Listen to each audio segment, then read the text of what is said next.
Havenites. This is Josh Olive with Haven Comics. It's time for some shop talk, so stick around after this.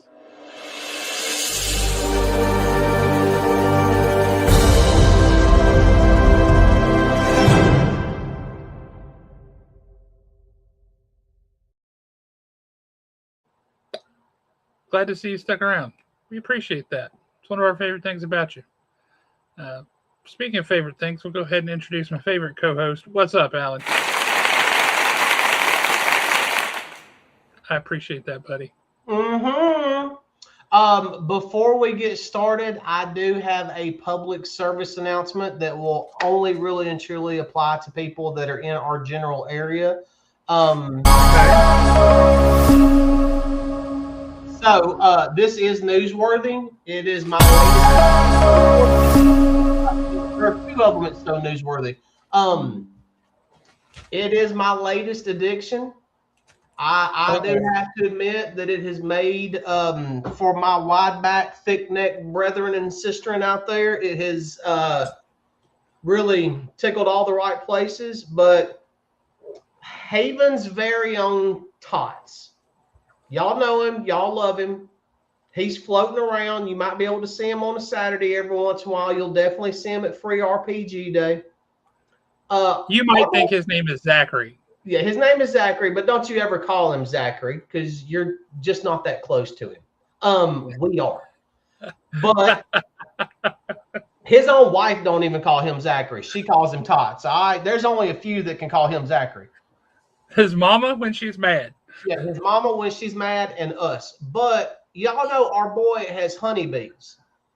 Yes. And I'm telling y'all right now, y'all need to throw money at him. Buy honey from him, get as much honey as you can from him. Then I want you to take said honey home. I want you to take one of the mini bagels, peanut butter and cinnamon, and dip it in that jar of honey. It's like angel kisses. It's everything you could possibly imagine in one bite. It is glorious. And it is the reason why my stomach hurts right now as we speak. How is this the first I've heard of that? I had to go through an entire bag of bagels first just to do my proper research. I took it all the way up to stage 3 clinical trials before I could roll it out to the public. Fair enough. It sounds like it was a rousing success. Oh, yes, it was. It is great. So, well, while we're on news updates and stories, I had reached out to our film correspondent, hoping that he was going to be able to join us tonight. But because I've been getting fan requests of, hey, when is Aaron going to be back on? And sad to say, it will not be until next week. They wrapped up shooting last week, and then they've got to do all the clean out and everything for all the sets this week. So it will not be until next week before we're able to get Aaron back on the show. So I just wanted to give everybody a pause. If that's what you're here for tonight, I'm sorry. You'll have to just bear with us, but Aaron should be back with us next week. Well, this is how I feel about Aaron right now. You were the chosen one! It was said that you would destroy this and not join them. So, I thought it was going to be the Aaron. Aaron. Aaron. Done messed up, Aaron. Oh, Lordy. No, what's happening, James? How you doing, sir? And this is something that we can talk about with Aaron because I've kind of thought about it. And I mean, I don't know how much insight Aaron would actually. I think he could give us an insider's perspective on this, but coming from a fan, I can give my perspective on it now. Superman did really good. Supergirl was a good movie. It just bombed horribly for other reasons. If they would have went with the original story that they wanted to include in Supergirl instead of cutting it down, I think it would have been an amazing movie. But people would have hated it for other reasons. Spider-Man comes in and wipes the floor with both of them. But then Lanterns comes on and just goes hard. I mean, blows everybody's expectations. I mean, millions and millions and millions of streams. It's been ridiculous. To me, that is sending a clear message that the way Lanterns is done and has been done and the story they're telling is truly what the DC fans want. They're wanting that type of storytelling, a little bit gritty, a little bit more realistic. I don't think Superman delivered anything. It's now, keep in mind, I enjoyed Superman. I've seen Superman probably 3 or 4 times. It's a really good movie. I just feel like what they've done with Lanterns is an entirely new bar, and that's what they need to be doing, period, in the DCU. I would argue that while Lanterns is very good, and I like it, they kind of had that sort of feel in their movies with Christian Bale and the Zack Snyder universe. The darker, grittier, blah, blah, blah. So what we have is really kind of an answer and a reset away from that to this. But I would also argue that this probably should be more like Baskin Robbins than just a steakhouse, right? We got to have all kinds of different flavors for all kinds of different days and different moods. We don't, everything doesn't have to be the gritty realism kind of thing, right? Yeah. No, I mean, I will agree with that. I really, and I know this is going to be upset some people's apple carts, but I really wish they would just, depending on who they get to play Batman, which I hope it's old dude from 1923, Skeller, or whatever his name is. I know he's in the running for it. I cannot think his name. I'm sorry, he should not be Batman. I have other roles in mind for him. Well, you know what? I thought that Robert Pattinson should not be allowed anywhere near that role, and he knocked it out of the flipping park. I don't think that he shouldn't be Batman because he's not capable. I think he shouldn't be Batman because I want him in another role. Okay, I'll accept that.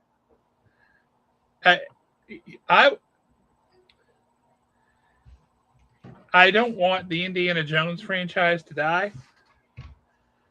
And he is capable of being Indiana Jones without it being a smack in the face to Harrison Ford. Oh, yeah, his work on 1923. Oh, yeah, just a phenomenal. So I can definitely see him in the Indiana Jones role. Yeah, let's a moment of silence for Peter Cullen, man. The voice of Optimus Prime. 3 days in a row, Dolly Parton, Tim Curry, and Peter Cullen. What the heck? But, let's turn this, actually, with Dolly Parton, we can turn this into just a moment of celebration. Did you hear what happened today? No. Dolly Parton, dude, I laughed when I saw this because it is so friggin' awesome. Dolly Parton took 26 out of 30 slots on most streamed songs for the day. She even knocked Ella Langley down to like 9th place. I don't even know who that is. She's that one that's broken all these records for the longest song at #1 by any artist, that Choosing Texas. Never heard of her, never heard of this song. You need to Google her. She's extremely easy on the eyes. Yeah, I said it. Y'all will accept it and be okay with it. Yeah, you might need to check her out. And I think she's from South Alabama somewhere.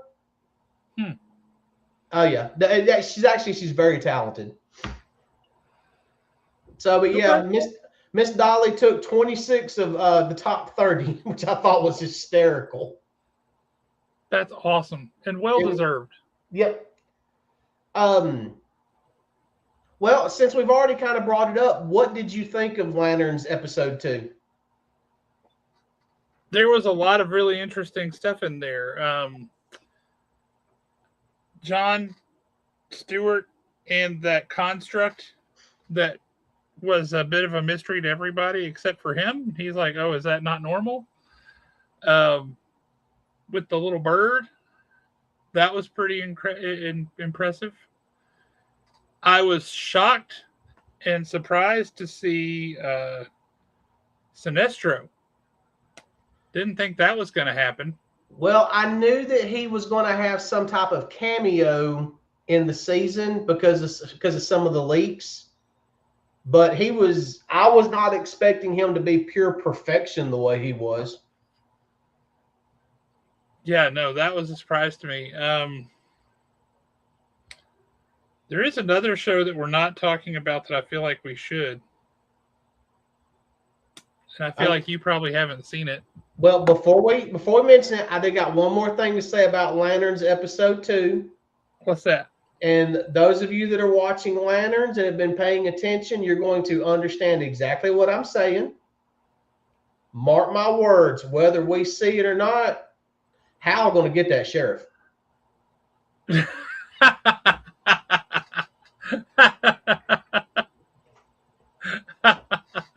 I do believe that. That tension is there. Yeah, I agree with that. I agree with that. What is the show that we are not talking about?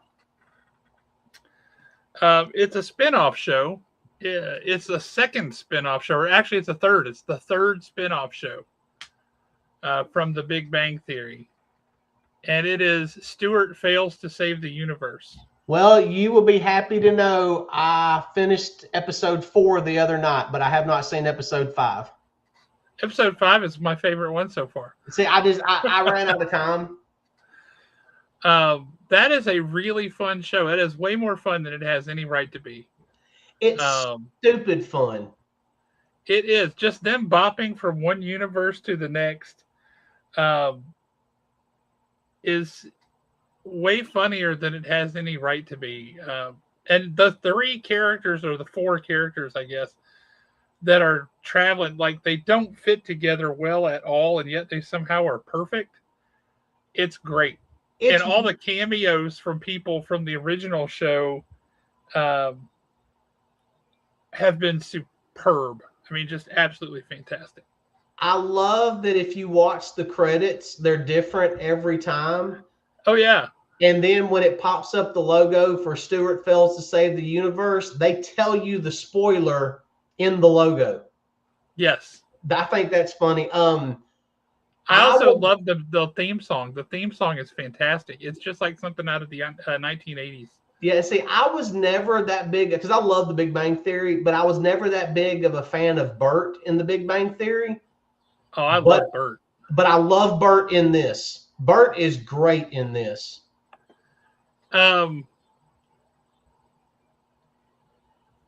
That's funny you should ask that. It has elements in common with Sliders, although this is pure comedy and Sliders was not. Yeah. The universe hopping is used to great effect. And I will say it also gives vibes of and everything is just kind of pointing back to this all of a sudden lately, but it has a little bit of the same feel. Like this would appeal to people who like Dungeon Crawler Carl for that kind of just total off the wall insanity. I think this has a lot of it feels like something that people like would enjoy who like one would like the other. Yeah, the episode that I was about, and I don't even think it, because I think there's one episode that's only like 18 minutes or something bizarre like that. But I can't remember. It might have been episode 4. But it was the one that took place in the mental hospital. Yeah, that was episode 4. Okay. Halfway through that episode, I was thinking, okay, I'm really not into this episode. But by the end of that episode, I was like, this is the greatest episode. I loved it. My favorite bit was when she comes to the hospital, because he's in a mental hospital that whole episode, right? And when in this universe, his wife, when she comes to see him at the hospital, and she's like, we need you to come home. And he's like, we're married? She's like, yeah, and the kids, Jaden and Talia, miss you. And he's like, we have kids? I'm a dad? And she's like, yeah. And he's like, okay, I'll do the work. I'll get better. and they're hugging, and he goes, "Whose idea was it to name the kids Jaden and Talia?" And she's like, "Yours." He goes, "I do need help." I was dying. I was dying. It was so well done. And he is so deadpan in his delivery. Oh yeah, It Bert was and great. Will Wheaton having the magic fight. Oh, was in the comic great. book store. Yeah, it was Doctor great. Strange, colorectal surgeon. Oh, and then that one universe where on the entire it was Lex Luthor and Superman best buddies issue whatever. Yeah. And then on the wall it was nothing but Archie comics. And he's like, I don't sell Archie comics. Yep. No, I have just thoroughly enjoyed it. I watched the first episode with my wife, and she was like, "Yeah, that was all right." She enjoyed it, but wasn't crazy about it. And then I came back and said, "Let's watch the rest of it," because I had already watched it, but I wanted her to see it. And she's like, "When's the next one come out?" Now she really wants to know. She's invested. But the fifth episode that you haven't caught up to yet, that is hysterical, man. And if you enjoy Bert in this universe, you're really going to like him. And Kripke also is quite funny in this one. Kripke has been He hysterical. ruins an entire civilization, and it's great. Well, I mean, Kripke has been hysterical since they introduced him in The Big Bang Theory. Oh yeah. One thing that I have really liked about Stuart Fails to Save the Universe is how there's this one character that's in every single universe with them, and you still don't know why, and that's Gary. Gary, yeah. Gary is in every single universe on some level. So, but it's, to me, the way they've done this, Leonard, Sheldon, and Howard have got to make a cameo at some point. Oh, at some point. Because I mean, it's funny. It's all because of them. Oh yeah. How did you like the Weird Al cameo in the fourth episode? Yeah, though some of those cameos come out of nowhere. Honestly, though, out of everything that they've done, and this is going to tell y'all like the sheer level of stupidity they went to, and it's hysterical, is when Stewart actually finds out what happened and how it happened, he's reading it in a comic book sitting on a toilet. Yep. And he finds out that the reason why it happened is because he stopped by Leonard, Sheldon, and Howard's lab to tell them that he got positive colonoscopy results. Clean colonoscopy report. Yep. And then he knocked it over and he got stuck in it and is at the center of it. Dude, I could not stop laughing at that. No, that show is really, really funny, and I have enjoyed it a lot. No, I'm a little bit surprised that you were watching, but I'm glad you are because it was really good.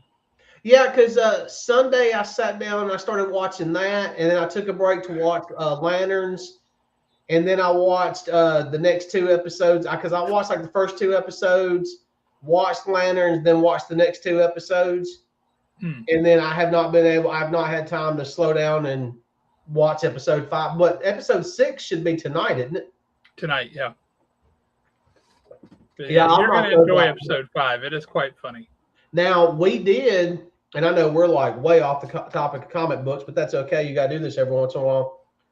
We watched, for my horror fans out there, we watched that Lee Cronin's The Mummy. Oh, yeah. How was that? Well, let me tell you what, if that was my daughter, she'd have been shipped back to Cairo.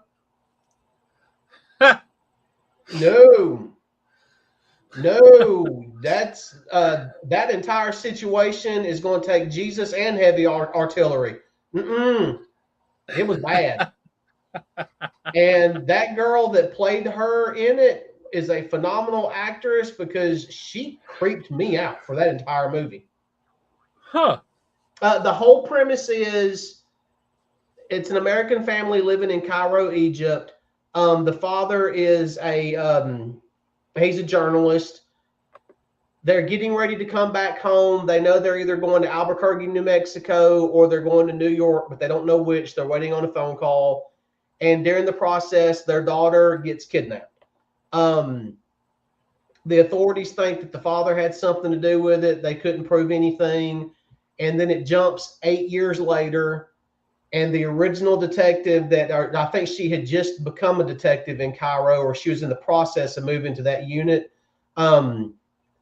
They end up finding his daughter through a series of events. So they end up finding this couple's daughter. They fly back to Cairo. They bring her home. She's extremely malnourished, emancipated, and everything else. But what they don't realize is the reason why she was kidnapped. They do find out throughout the course of the movie. She was part of a ritual to help carry on the entrapment of this particular demon. And she is basically a living mummy now, because this demon is trapped inside of her. And dude, there are parts of it that are as creepy as it can possibly be. And Lee Cronin did an amazing job with this. I mean, it's a great movie. If you like horror, you will love this movie. If you don't like horror, don't go anywhere near it. It sounds like it's more psychological horror and less gore, jump scares kind of horror. Is Yeah, that no, accurate? there was, to me, I don't think there was any jump scares. There was a couple of things that you'd be like, okay, they're just going for the gore factor. But if you really pay attention, it's not as gory as you think it is, because they leave a lot up to the imagination. Yeah. And when you leave the gore up to someone's imagination, it's actually 10 times worse than what it would be if they'd just done it on screen. Which is why it's more effective. Yeah. Yeah, and I mean, just brilliant. It was a great movie. If you like horror, I highly suggest watching it. We loved it. I like psychological horror. I don't like jump scare horror. I think they both have their place. It really depends on the story that's being told. Here's how I do with jump scares. I'll take you back. At my friend Jason's house, we were kids. We were teenagers. Did he live in Crystal Lake? Yeah. It was right down the lake. Family owned a camp. It was cool. But we were watching a movie, and I'm laying on the floor. He's got a bean bag, and I'm kind of sitting on the floor. And I'm really, the way the room was situated, I was pretty close to the TV. The movie we were watching was Goonies. Okay, I had never seen it.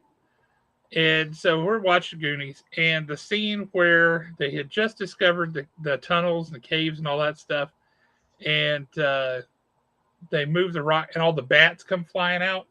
Mm-hmm. I almost kicked his TV out. Over Goonies?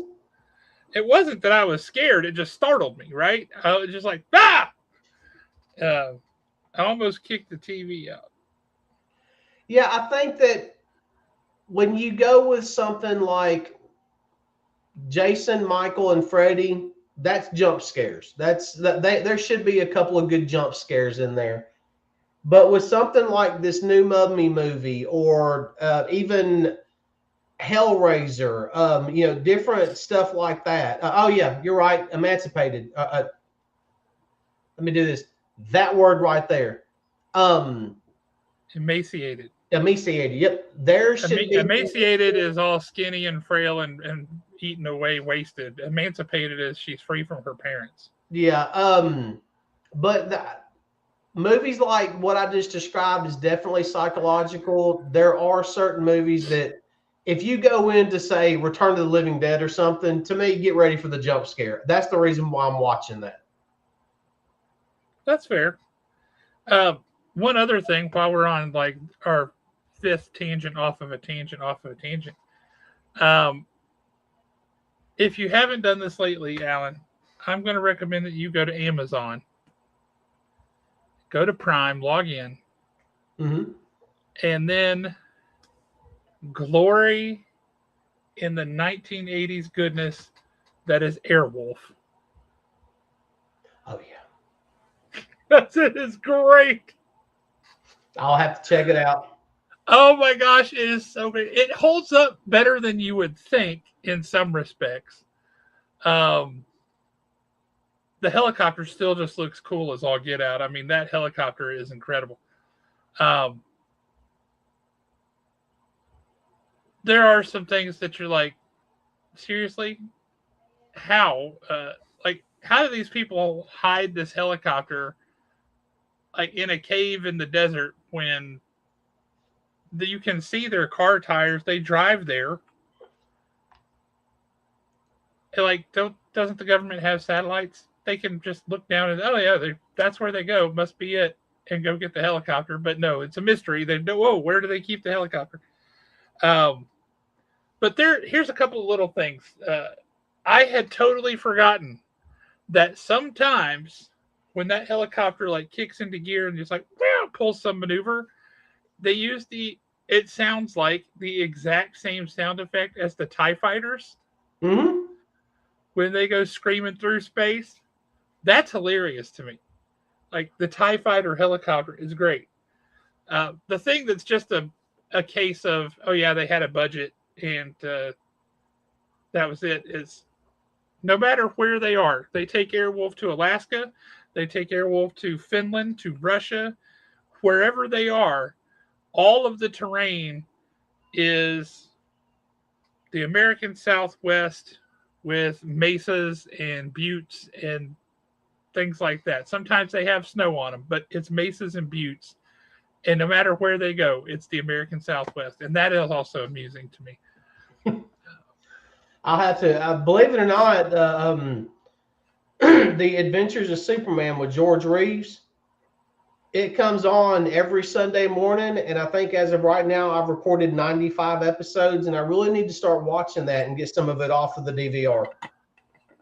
Oh, man, that's awesome. I love George Reeves. George Reeves was, I mean, just phenomenal.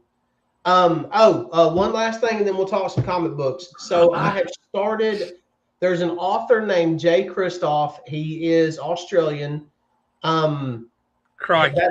That's who I jumped to after I got caught up on Dungeon Crawler Carl. The trilogy that he has written is Empire of the Vampire, Empire of the Damned, and I'm about 100 pages into Empire of the Dawn. Yep. You really need to check. You really need to check out Empire of the Vampire. It's borderline grimdark type series, but I think you would really enjoy his writing style. I still think you need to read Scott Oden's books. His last trilogy, you need to read that. Well, the thing that got me on Empire of the Vampire was everybody on Instagram was talking about it. You know, some of the people that I follow, that they do book reviews, but they do like novels. They don't do comic books or anything. They do actual novels. They reviewed that stuff. They were just talking about how great it was. And I thought, okay, let me jump on Amazon and see how much the Kindle version is. And it's free if you have Kindle Unlimited. I'm like, oh, well, hey, this is why I pay for Kindle Unlimited. And I downloaded it and started reading it. The only thing about it, if anybody decides to pick it up, is on Kindle, they're like a little over 700 pages. These are not small books. So, I mean, by the time you get to the end of book 3, you're going to be close to 2,500 pages easily. But they are so good.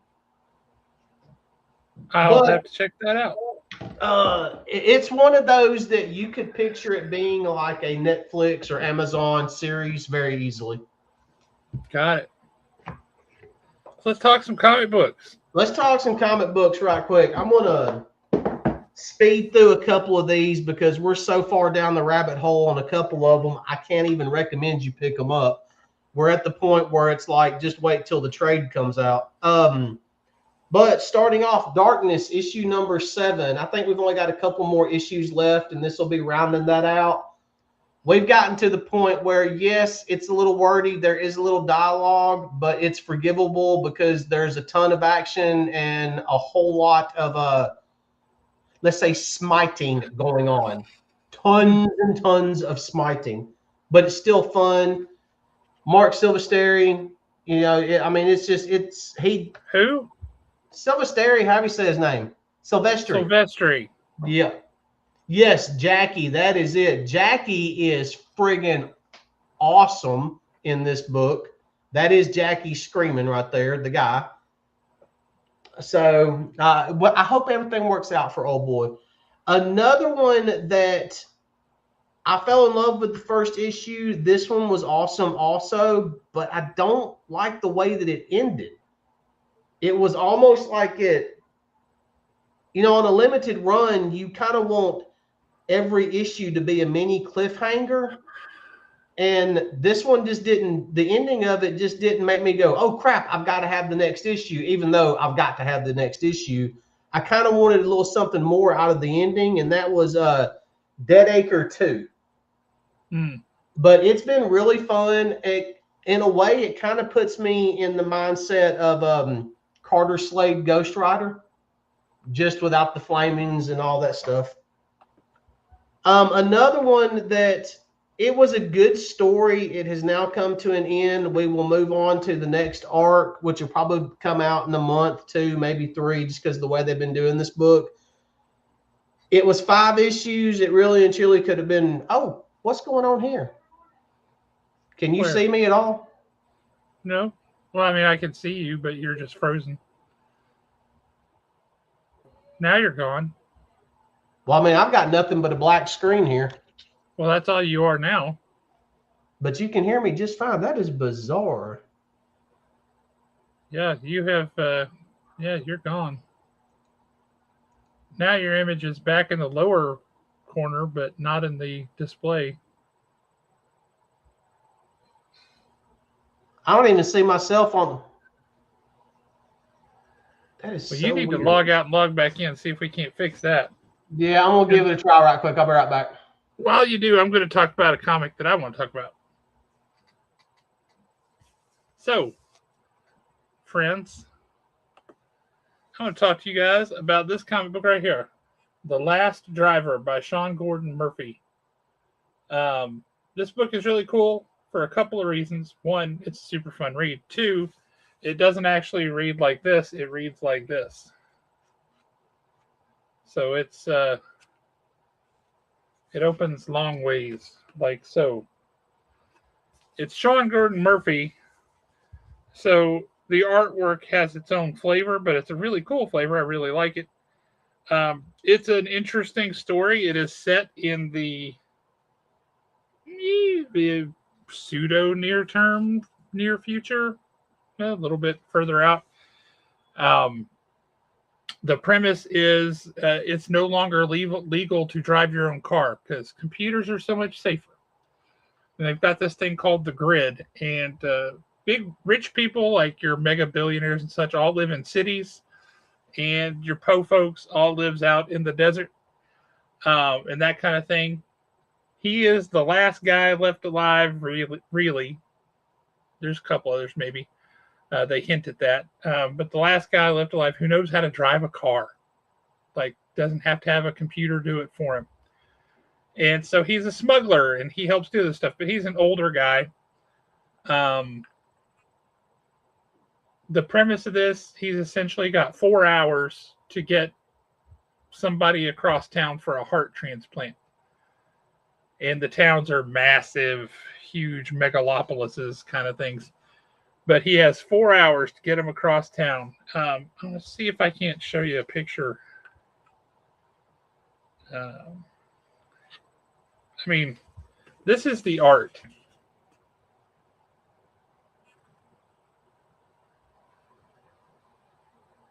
Y'all, this is gorgeous.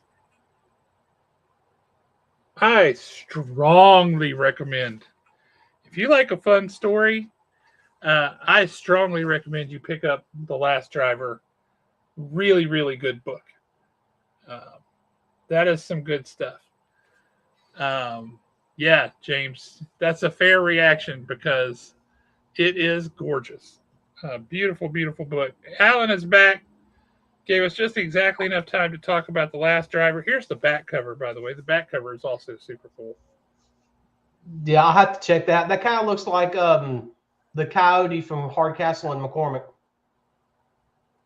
Boy, that's a name I haven't heard in a long time. Well, I pull them out every once in a while. That's what I'm here for. Indeed. Mm-hmm. Indeed. No, that's awesome. All right, I will fly through the rest of these right quick as best as I can. But the book I was talking about should have ended actually probably with 3 issues, which is a shame because I do like this writer and he's done a really good job with this stuff. But that was Alien King Killer. It was good. It just never grabbed a hold of me. Now, one that has thoroughly got its hooks in me, and I mean, just phenomenal. I'm still maintaining something that I said a couple of weeks ago. I thoroughly believe that Nightwing is very possibly the best book that DC is putting out right now. I That mean, is a bold claim, Cotton. it is a bold claim, but we are about to get to issue 6 of this story arc. And I do not want this story arc to end. That's how good it has been. We have gone from witchcraft, ghosts, all the way up to on the courthouse steps. I mean, it is so good. But it's one of those where if you pick it up now, you're going to be as lost as an Easter egg in tall grass. This one is brand new. It did come out last week. I picked it up. I wanted to give it a shot. I really, really hope that you read it, or we've got some viewers that read it. If you read this book, please let me know what you think about it, because I'm conflicted on it. And that is Lazarus Order by Mad Cave. There's I have not read it yet because it did not show up in my box. I'm going to get the next issue because I feel like there's the potential for a really good story there. But this issue just seemed all over the place to me, to the point where I actually had to flip the pages a couple of times because I thought maybe they printed the pages out of order. Okay. It was just kind of weird. This is the Plague Doctor book, right? Yeah, they are plague doctors, but they are also like these, I don't know, they're kind of like spiritual warrior priests. They're plague doctors, but the plague is really not what you think it is. I mean, it's bizarre the way they've got it done, but there is the potential for a really good story there. Jumping straight, and we'll bring up some more 80s goodness. This has actually been fun. The second issue came out last week. You can still get these. If you are of mine and Josh's generation, I highly suggest you reading it because it does have a big nostalgia feel with a new story. And that's The Last Starfighter, issue number 2. These have been great, have been fun. Leading to something else that has been great and has been fun, and it was full of twists, and I loved every minute of it, and I cannot wait until issue 26 comes out, but that is G.I. Joe issue 25. First of all, that cover rocks. Oh, yeah, I had to grab this cover. Such a great cover. I thought this was... That's a beautifully done issue. Oh, yeah. We knew that we were getting a new character in this issue. We knew that that she was going to have the dire tech and everything, but we did not realize we were technically getting 2 new characters in this issue. Uh-huh. And for those of you that have not read it, here comes your spoiler alert in 3, 2, 1. G.I. Bat has shown up. So that looks like that might be fun. I love how they're doing Beachhead. Uh-huh. Beachhead. I like the whole Night Force team, actually. I would just as soon have G.I. Joe as one book that comes out on the second Tuesday or second Wednesday of the month and have a Night Force book that comes out on the 4th. Yeah. I would enjoy that. Yeah, and I was about to say that I would thoroughly support a Night Force book. But the other new character that we got, her name is Major Medusa, and that character's got the potential to be a legit threat to everyone. What's interesting to me, and this is, I think, maybe a first, they revealed her G.I. Joe Classified series level action figure several weeks ago, and it went on order before this book ever came out. Mm-hmm. And everybody's like, who the heck is that? Because it made no sense. We had nothing to base it on. Well, now that I was like, I'm not ordering that. I don't know who that is. So now I want to go back and order it. Yep. Yeah, because I mean, it's the way they did this character in the introduction was just perfect. I thought it was It great. really was very good. Speaking of a book that is a menace to everyone, and I never thought I would say this about this particular character, but I showed up for Absolute Green Arrow and I stayed for the horror aspect of it. Dude, this book is going off the rails quick. But in the coolest possible way. Yeah, I did not expect anything that is going on here, and we still have no idea who Green Arrow is. I've got an idea who it is. I've got an idea of who it is, but it's one of those. They made it pretty clear in this issue, actually. Well, except you saw his body somewhere else. I mean, this is legit a book. It reminds me of 90s books. We could argue every aspect of this book.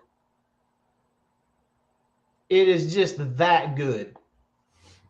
It reminds me of 90s books and some of those kind of qualities. But I'm talking like early 90s X-Men and Spider-Man, like when they were like really good. There's evidence in these pages for a whole lot of different conclusions to be drawn, but I think I know who Green Arrow is in this universe, and I think it's brilliant. Okay, who do you think it is? Let's just throw it out there. I think it's Ollie. I think it is too. I think it's Ollie, which we had all discounted because Ollie is dead. But the thing is... But being dead is no longer stopping him. Exactly. But the thing is, so, because I was thinking the same thing. I was like reading it and I'm like, oh my God, it's Ollie. It's definitely Ollie. We're getting Ollie in this universe. But then we see this page and you're just like, well, wait a minute. Could it be Ollie? And then you go a couple more pages and you're like, holy crap, it could still be Ollie. Yeah, it's Ollie. I did love the part where he had talked about in the flashback, he had talked about running for mayor, and they're like, what are you talking about? We could make you president. Yep.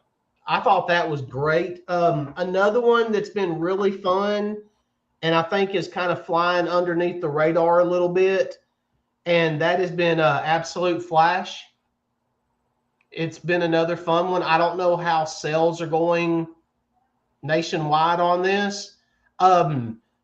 See, it's funny that you say that because the way they've set this up, I think that this version of Green Arrow could end up being a cross between Deadman Spectre and Green Arrow.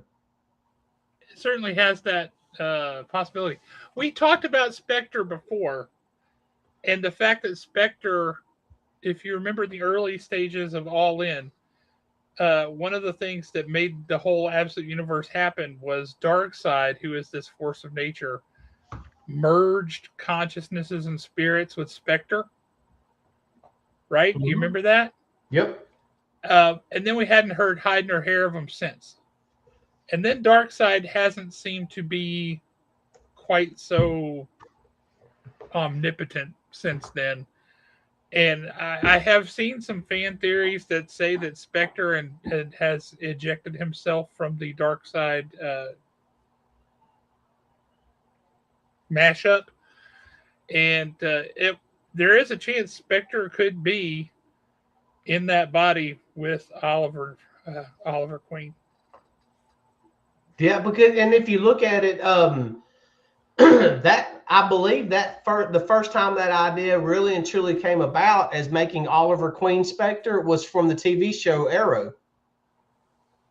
Yeah. When they did all that. So, I mean, that character does work as eventually becoming a Spectre.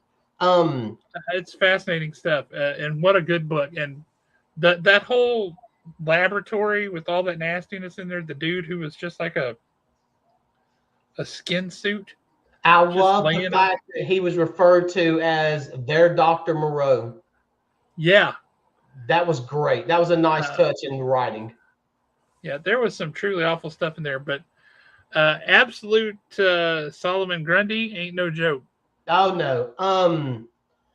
Another one that I have thoroughly enjoyed. I don't know if this is the end of this arc, because the arc could have legit ended at issue 5, but then something happens and it's like, we will definitely be revisiting this. It was an ending that left more questions than it did answers, and I love when the writer does stuff like that. And that was Daredevil issue 5. I mean, so good. Now, one little nitpicky thing. The reason why I love this cover so much is not because of all this. It is because up here in the corner, Owl makes a guest appearance. Yep. It has a corner box, which just makes me happy to start with. Yep. But no, I think Stephanie Phillips has been doing great with Daredevil. I like where she took it. My only complaint about Stephanie Phillips is she's not answering our pleas to come on this show. I know. I would love to have her on this show. And I know that she does stuff like this. And I know that she does in-store signings a lot. The problem is I have not been able to track down a good way to actually get in touch with her. And I have tried. I have blown the social medias up. So if anybody has a second or third cousin that knows Stephanie Phillips, please let her know. We would love to have her on this show. Indeed. I have a feeling we're probably going to blow up the topic that we were mainly going to talk about tonight, but that's okay. Because we'll talk about it. But then I had a development that occurred today that I got a chance to read something else, so I am interested in that. I haven't had a chance to read this yet, but I'm looking forward to it, and I know you are too. Oh, yes. I'm definitely looking forward to that. I'll be headed to the shop tomorrow. Indeed. But yeah, the book that I wanted to talk about, it's in here somewhere. It's this big old stack. First of all, there's that one. Well, while Josh digs that out, I do have a question. It's something I've been pondering. I started going to the comic book shop on Fridays to get my books, just because that's the way my schedule was working out. Now my schedule has changed a little bit again, and I could actually start picking my books up on Wednesdays. Josh and I have always covered the books like a week after they've come out. Do y'all, and please leave a comment either in the live chat or down below if you're watching this at a later date when you're at work, or Saturday morning when you're doing the laundry. However you want to do it. Would y'all like us to keep this format, or I can go ahead and start getting my books early and blowing through them and telling y'all what's worth buying on the day that it comes out, or the day after it comes out? Y'all let us know. I'm good to go either which way. I read an ash can of this one about a month ago, and I may have talked about it then, but if you want to, I want to check that one out. I did not get the ash can of that one. This is so good. Holy smokes, this is good. I strongly recommend. There it is.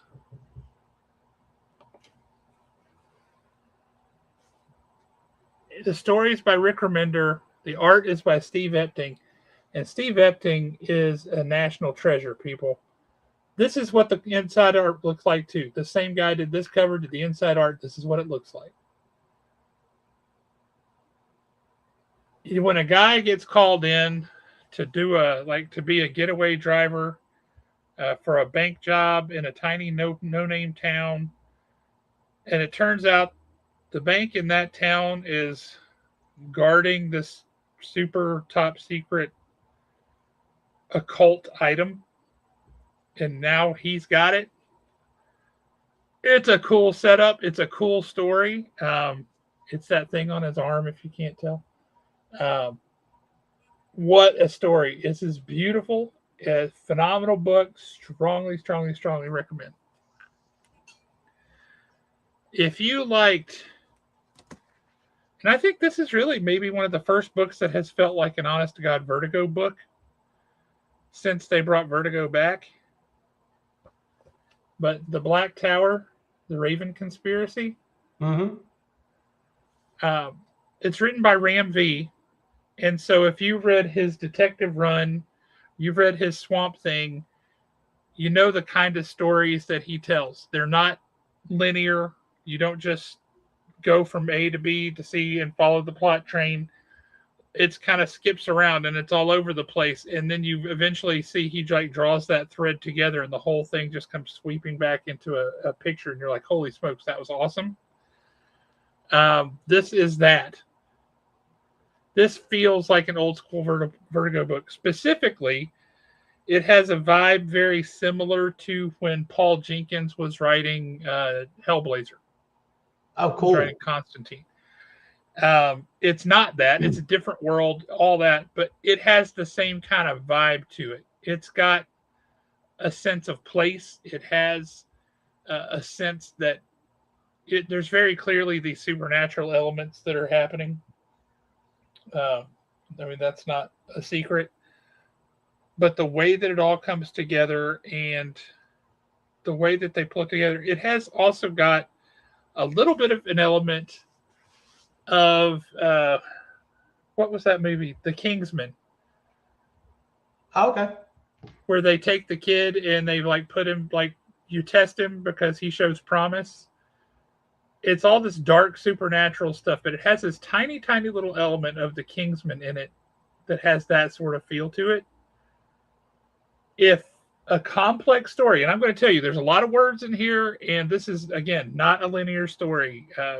It's very complex storytelling. If that's your bag, if you kind of like to study on a comic a little bit, not just like blow through it, this is a book you should read. You should absolutely, absolutely read this book. It sure doesn't hurt that Mike Perkins' artwork on this book is stunning. He's the same guy that did the magazine-sized Batman First Night book a couple years ago that was set back in the 30s. But man, what a book. This is just gorgeous. Absolutely gorgeous. Highly recommend. And lastly, the thing we were going to talk about tonight. See, I read the first 2 issues of it and then I fell off on it. No. This is a one shot. Oh. I was thinking Deathstroke. My bad. No. This is a one shot. This is next level one shot. Just like they did the All In one shot. Yep. This is DC's launch into their next chapter after the All In initiative. And the All In initiative is what gave us the Absolute Universe, gave us Matt Fraction on Batman, gave us all this. Now, if you look at, then this is obviously the Mark Spears cover. That kid's got a future, maybe. But if you look at the cover A, which is hidden behind there, you'll notice some interesting things in the background here, if you can see them. You can see Jonah Hex.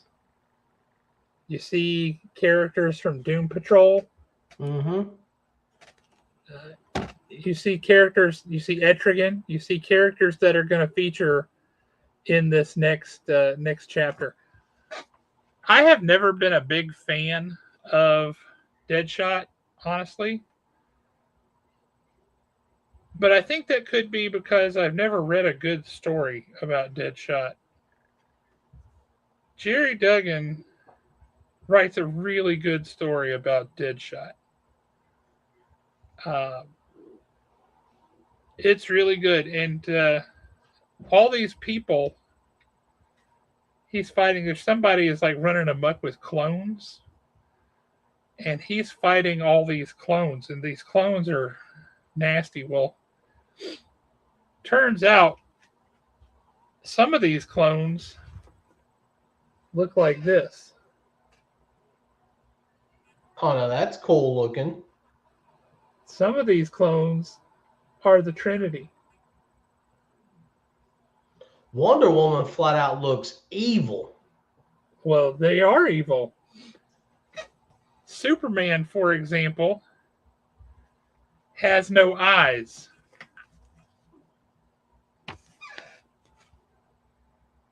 Those eyes aren't closed. He doesn't have eyes. That's kind of messed up. And when you read why,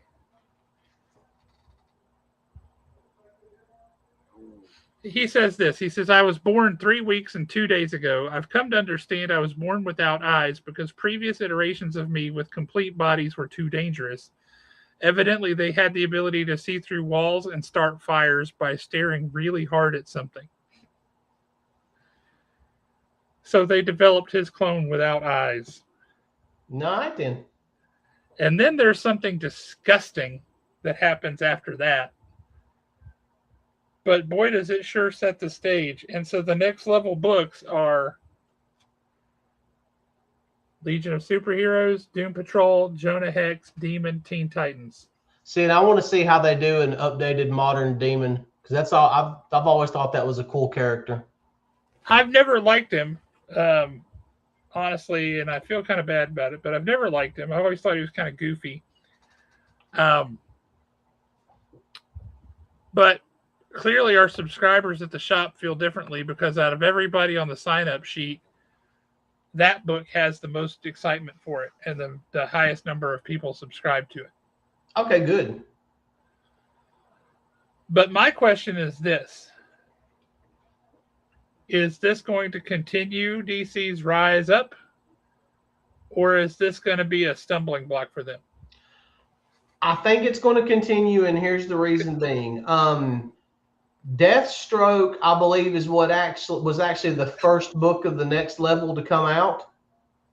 I did not notice any type of difference in the storytelling whatsoever.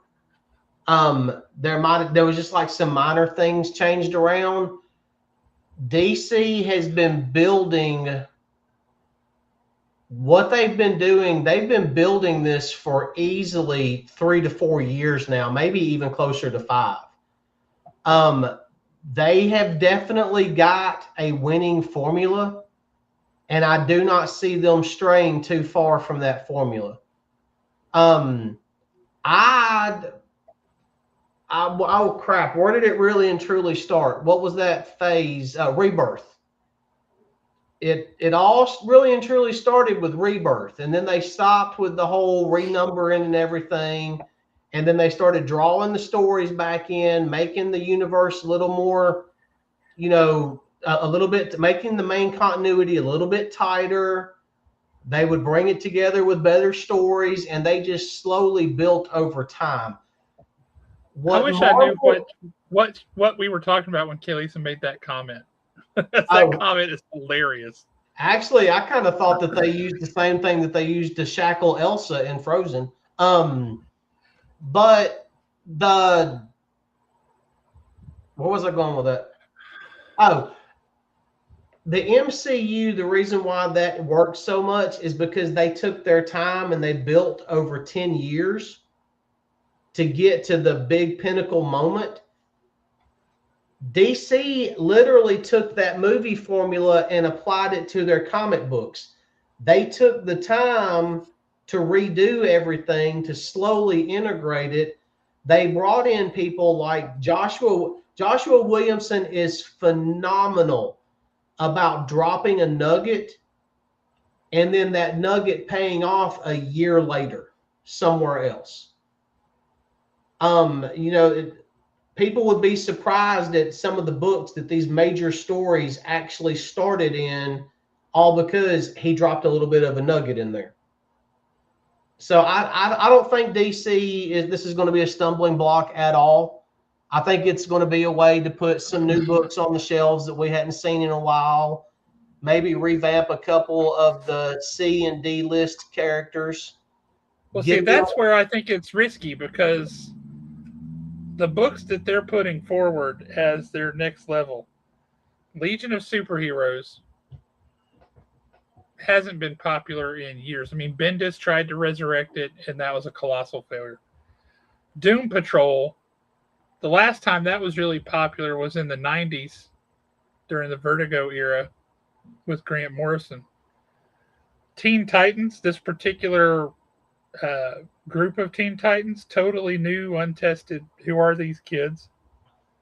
Demon, really weird edge case of a character, niche character, strange oddball. And then Jonah Hex, who is like not even in the same time period.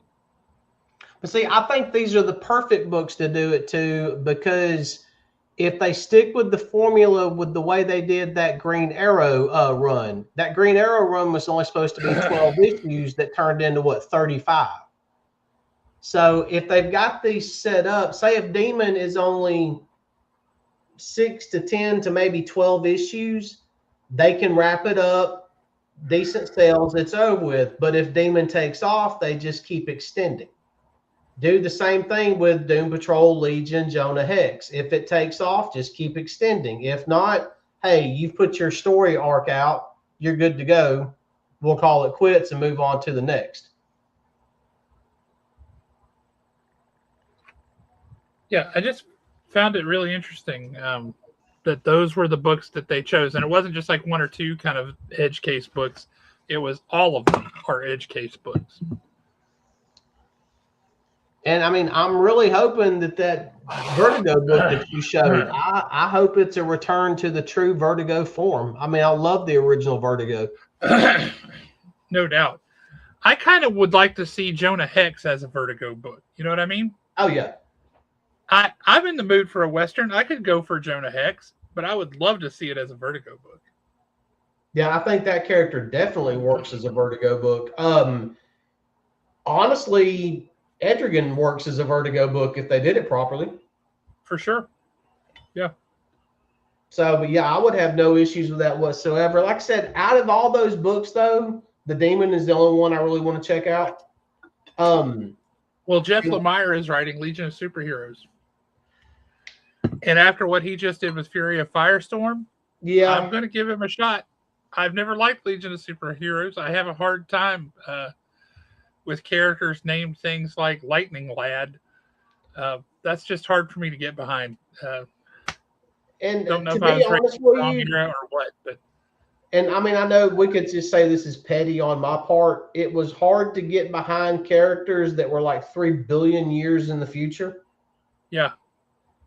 And I just could, I never could get into those characters. Now, the way they did them with this last big story arc in with KO, and they would bring the Legion in and out, and you would kind of jump around a little bit. I thought that was cool. Yeah, I agree.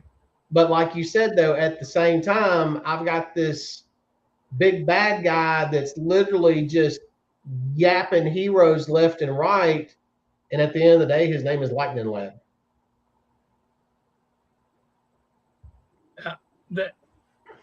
It's you know. I mean, a rose by any other name would smell as sweet, but it's hard to get behind a rose that's called a skunk weed. Yep. Right? It doesn't matter what you do. It might look great, it might sound great, might smell great, but it's called a skunk weed. He's called Lightning Lad, and that's really hard for me. Yeah, it's like the elongated man. Like, what dude is going to go by that name? Who's not 14 years old? I mean, I'll probably pick it up just because it's Lemire. I'll definitely pick up Jonah Hex. I got no desire to read Doom Patrol. I'll be all over. I'm more interested in Doom Patrol than I am this iteration of Teen Titans. Yeah, I won't pick that one up either. I could care less about it. I mean, but I mean, the Demon, I'm all over that one. I'm definitely snatching Jonah Hex. I'll give Legion a try just because it is Lemire.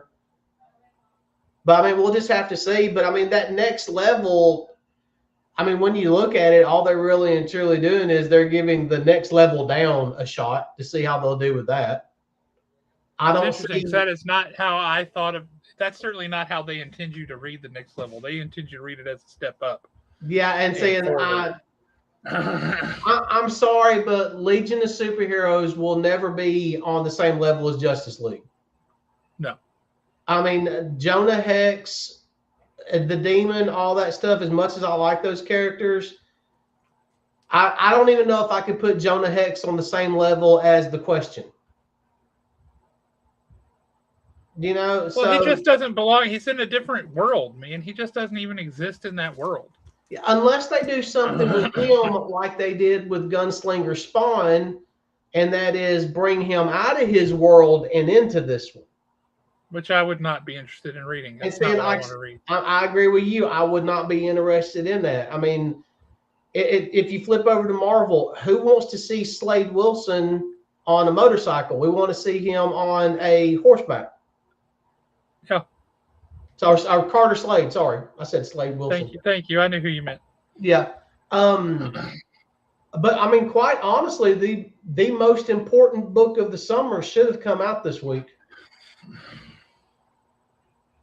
Pinhead #1. Yeah, I'll be snatching that up tomorrow. So let's talk about something we talked about a little bit last week. I've talked to some other retailer friends, including Muncie down in Decatur, and said, what is your response from your customers looking like for this? And he said, well, up until about 2 weeks ago, they just thought it was going to be garbage. They thought it was going to be a joke. They weren't interested in it. But about 2 weeks ago, suddenly it became a real hot topic of conversation. Everybody's interested in it. And I think it's going to be a lot bigger than I thought it was going to be. And so I'm looking forward to it. I said, okay. I've talked to some other retailers, friends of mine across the country, and more or less have got the same thing. Like all of a sudden, people have switched gears and people have gone from thinking that Marvel's new Midnight books are going to just be flaming hot garbage, and now they're interested. And I don't know what happened 2 weeks ago that made that happen. If somebody at Marvel flipped the switch and everybody went, boo, oh yes, we shall support this. But I today, again, sensing hesitation from retailers, Marvel has sent out retailer copies electronically and not a physical copy that we could read of the first issue of each of those 3 Midnight books, Spider-Man, Fantastic Four, and X-Men. And I read all 3 of those today.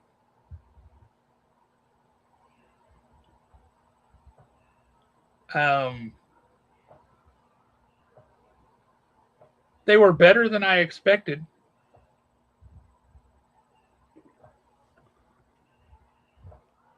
Very, very different, each one of them.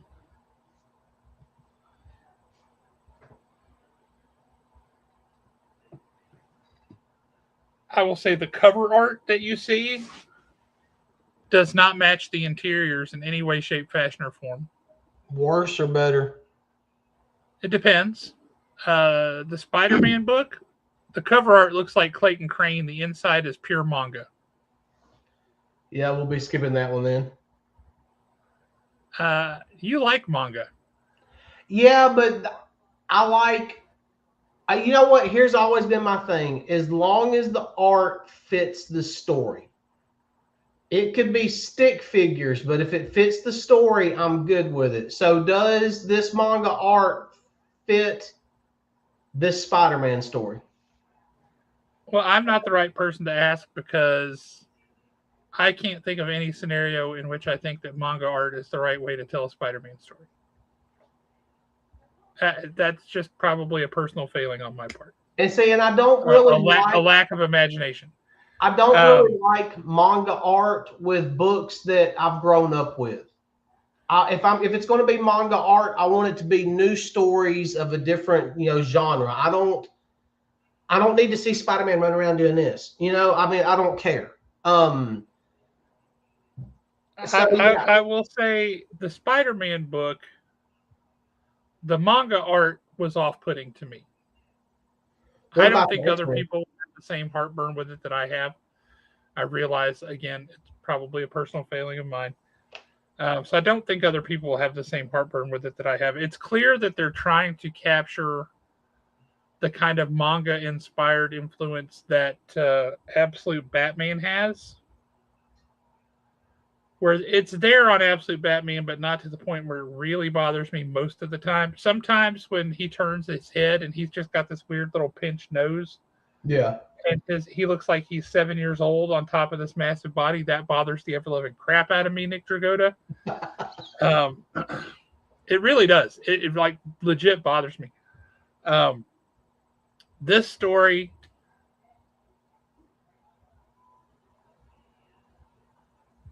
if you are, I'm trying to think of a nice way to say this without spoiling anything. The opening of the book is horror in a very real way that no one likes. Nobody likes it. I didn't appreciate that they did that. I didn't like that they did that. I see why they did it, but I don't like it. Really bothered me. Um, Is it now? Okay, I know you can't really say anything, but is it sheer brutality or gore or?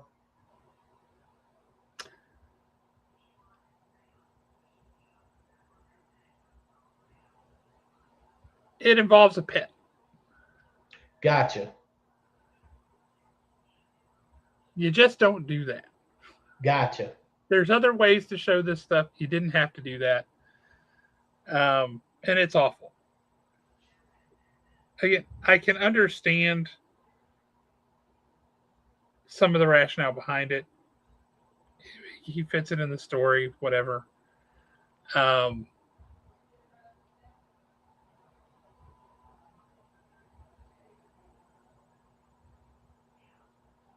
Once you get through all of the stuff that I did not care for, the actual story is interesting. I'm curious to see where it goes. Um, it's very different for sure, but it is very much designed to appeal to manga fans. What about the X-Men story? Is Nightcrawler a good part of it? We're gonna get there. We're gonna get there. First, we go through the Fantastic Four. Again, the art style was a little bit weird to me. It feels like it should have had a less cartoony style to it. It wasn't as bad.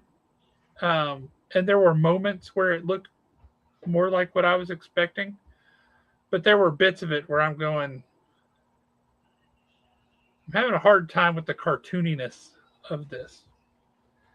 It was also very clear to me that they really, really, really like what's his name, John Krasinski or whatever, and they desperately want him to be Reed Richards, because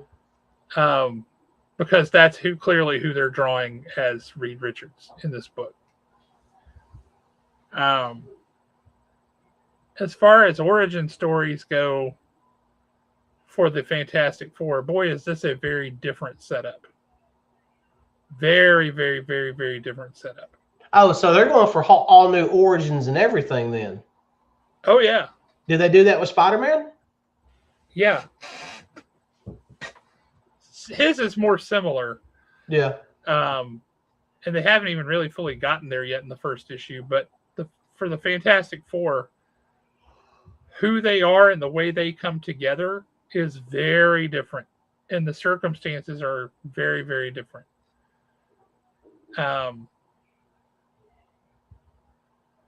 Without being able to say, it does limit you, but picture a world where Reed Richards is super, super smart, but too smart for his own good and is a failure. Okay.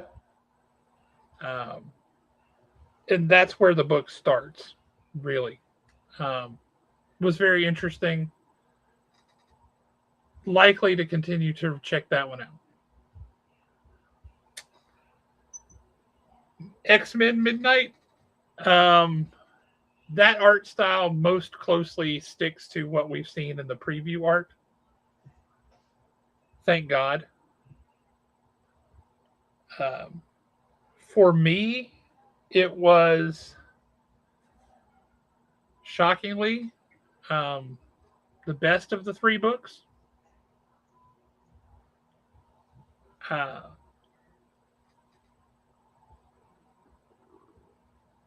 The church is very, very heavily involved. And some characters who we know from other things, government entities, that sort of thing, are high ranking members of the church. And as far as world building and such goes, terrible things have happened, and the maps and the cities on the maps are not necessarily the same as what they used to be or what we know them as in this world. It's very clear that something has gone real wrong, and a lot of people got real dead as a result. Um, but that book, that one really worked on the character development in a way that appealed more to me. The other ones kind of, you were like the Fantastic Four one, you were along for the ride, you were seeing what happened to these guys, but didn't necessarily like sympathize with the characters so much as you were just observing what happened to them. In the X-Men book, you have sympathy for the characters. You're like, okay, I see what happened here. Now you're between a rock and a hard place. That sucks. And you care about the characters.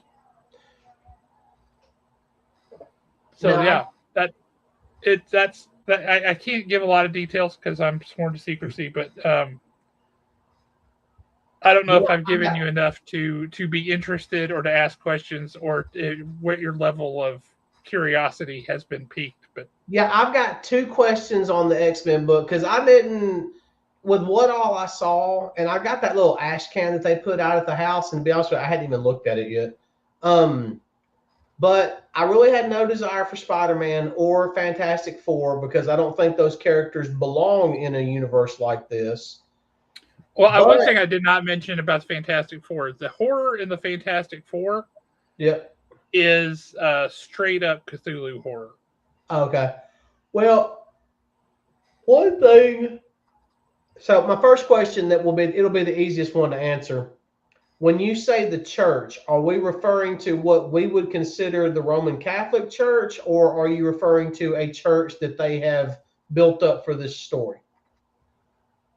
They don't specifically say, but the titles they use and such, it very much appears to be the Roman Catholic Church.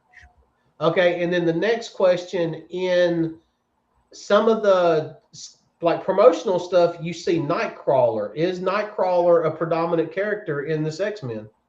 Yes. And see, that right there is what piqued my interest and made me want to check it out, was because of Nightcrawler alone. I think this okay, is that's an interesting question there. Let's see, the Spider-Man book on a scale of 1 to 10. The horror, I didn't really say this either. The horror in the Spider-Man book is more akin to absolute Batman kind of horror. Very drawn by corporations with no souls and just this endless pursuit of what can we do and how are we going to do that.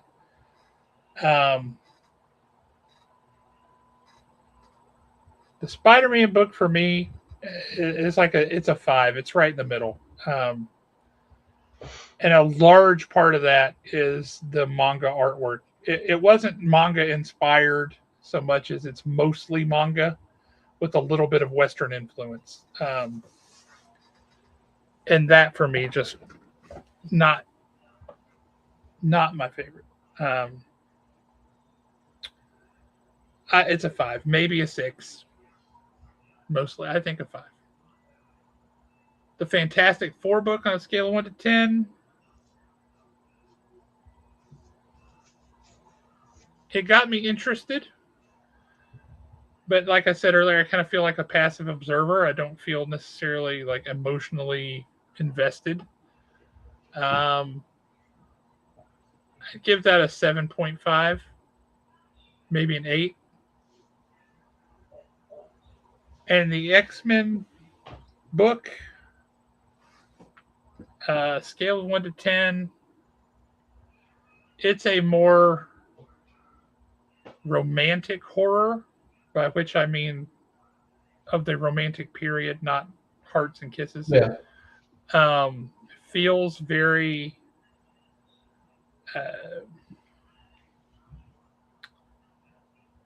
it feels like it has tragedy underneath it, kind of the same way that Frankenstein has tragedy underneath it, right? The art style is certainly the most true to the advertising of all three of them. The storytelling was very good. The world was interesting. I would give the X-Men, which is the one I thought was going to be the worst, by the way, going into it. I thought by far the X-Men book was going to be the worst. I would give that probably more of a 8.5 or a 9, probably a 9.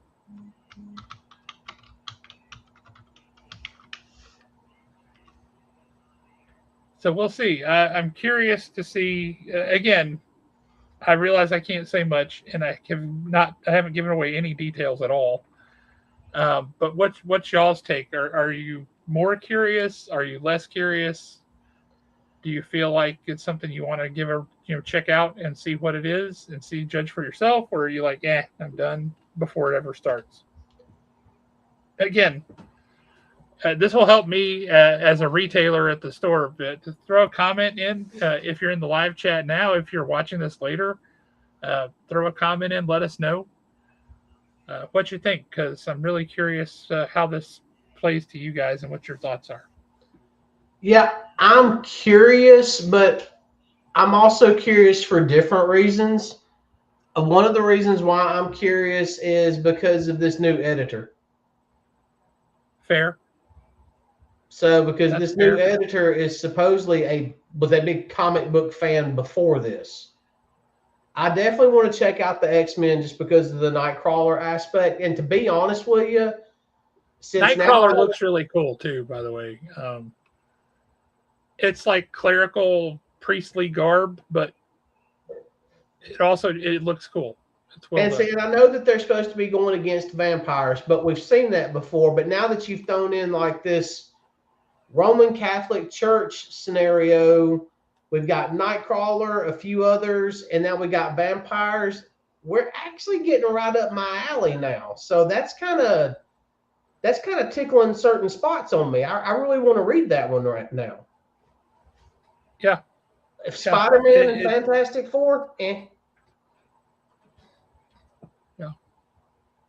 But I mean, I've also been down on Spider-Man for a long time now. Fair enough. I mean, I think they need to scale back on their Spider-Man. They need to scale way back on their Venom crap. Well, I haven't seen Obsession, so I could not tell you. Couldn't tell you. It's just it's just an awful thing to do, and it's an awful thing to do to a kid.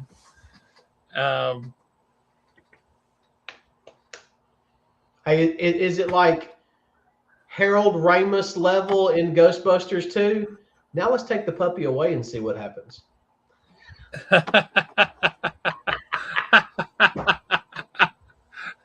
Kind of. That's funny. Yeah, I'll be curious to see what folks think about it for sure. I'm interested for you guys to read it. It comes out October 7th. All three of them come out the same day, and those will be the only books that Marvel publishes that day. They are doing a midnight release, so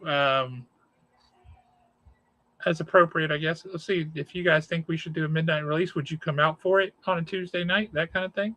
Ooh, it's like boiling the butt. Oh, it's not like that, but I definitely understand the reference. Anyway, honestly, if they were going to do midnight releases,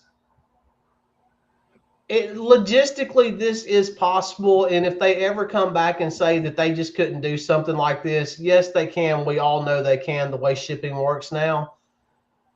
I wish they would do the midnight release the Saturday before, or the Friday night before. The Friday night before makes a lot more sense. I agree. I think you would get a lot more sales. You would get a lot more people at the shops. I mean, for people, you'll understand when you read it, James. It is not possible to get a John Wick out of that. Yeah, I think all midnight releases should be pushed to the Friday night before. I agree, because that's a really weird thing to do to people on a school night. You know what I mean?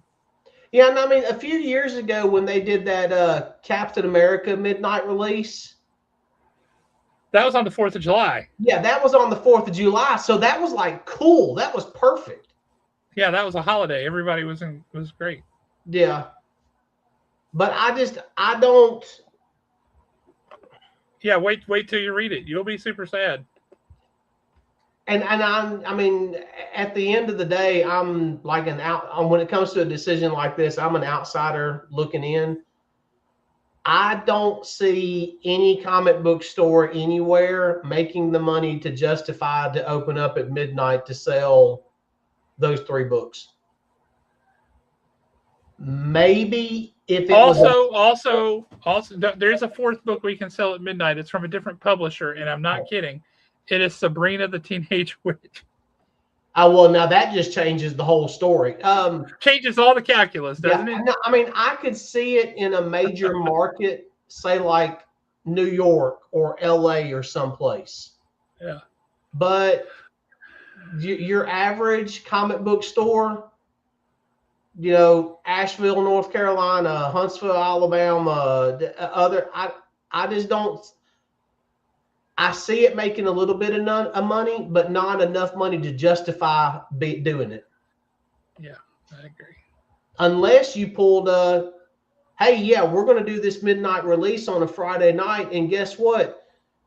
The artist that worked on this particular book or the writer for this particular book is local or relatively local. So not only are we going to do a midnight release, we're going to do a midnight release book signing. I think that would go over really well. I think it would too. But once again, you would need to shift it to a Friday night. That way people could actually get on board with that. And real quick, because we have to run here in just a sec. Yep. There was a retailer called last week with Marvel about this, and I was able to jump on that. I don't remember if I said it or not last week, but Benjamin Percy, the guy who's writing the Midnight Fantastic Four, that dude has the lowest voice. Oh, yeah, you did say something about it. It's just like, yes, hello there. And you can feel his chest rumbling because his voice is so low. Really interesting. But yeah, guys, thank y'all for sticking with us. We've got to actually duck a little early this evening. But we do have some big things coming up. We have some special guests that we're working on and looking forward to getting them on the schedule. One of which I'm very excited about, and I know Mike Wesolowski is going to lose his ever-loving mind. I think that should be a good enough hint. So until next time, and we should have Aaron next time, we will catch you guys later. Thanks for joining us, guys.